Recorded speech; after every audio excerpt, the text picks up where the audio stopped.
Halusinasi dan delusi ini Kak Grace mungkin ceritanya nggak tidur gitu ya, stres menyebabkan nggak tidur. Apakah itu nggak tidur itu juga yang memperparah? Bisa. Jadi kalau dari ceritanya Yova tadi, Yova sempat pingsan, terus udah gitu nggak tahu siapa namanya dan sebagainya. Nah di psikologi ini menunjukkan yang namanya gejala disosiatif.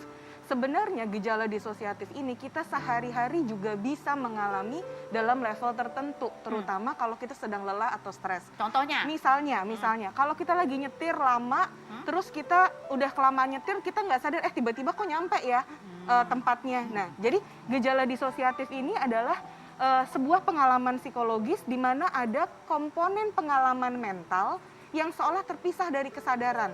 Jadi orang tuh kesadarannya tuh ada dua jenis katanya. Satu kesadaran aktif di mana kita benar-benar melakukan sebuah perilaku dengan sadar, merencanakan. Dan yang kedua adalah kesadaran pasif reseptif di mana kita seolah kita mengalami tapi sebenarnya kita nggak terlalu sadar. Misalnya Kak Ros lagi mau syuting rumpi nih, lagi cepet-cepet gitu. Terus udah gitu jalannya cepet-cepet, terus nanti di studio ada yang nanya, Kak Ros kamu ketemu nggak sama si A?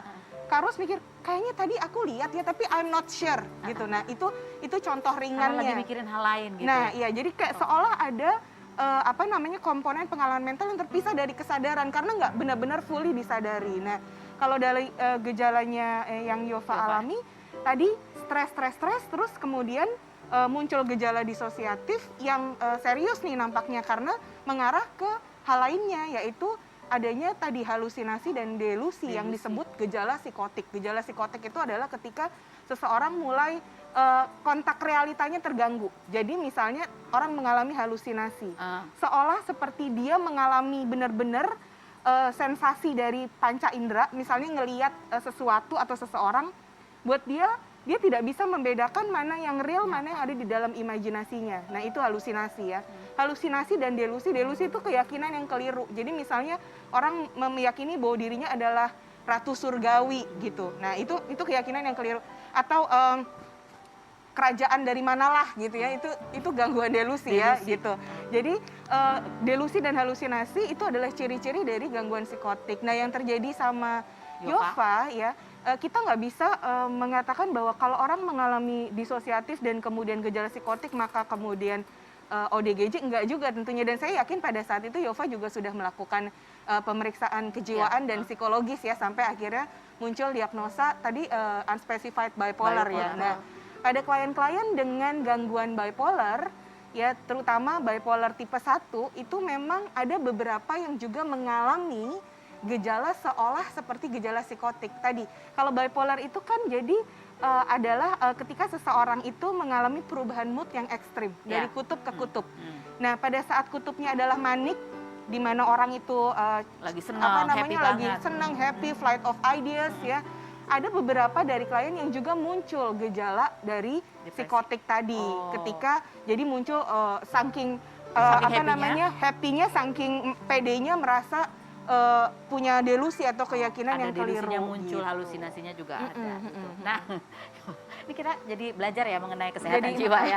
Karena ternyata tadi di disosiatif itu kita pun pernah kita mengalami. Itu gara-gara stres juga kan? Biasanya seperti itu. Stres, kelelahan, tadi kan Yova kan bilang bahwa kurang tidur ya selama 3 hari ya. Betul. Kemungkinan itu adalah gejala pada saat Yova mengalami manik kalau tadi dari diagnosa Yova. Namun demikian gini Kak Ros, nggak berarti karena kita mengalami gejala disosiatif maka kita punya masalah mental. Enggak juga, karena seseorang bisa dikatakan memiliki gangguan mental atau tidak itu tergantung dari frekuensi, durasi, dan intensitasnya.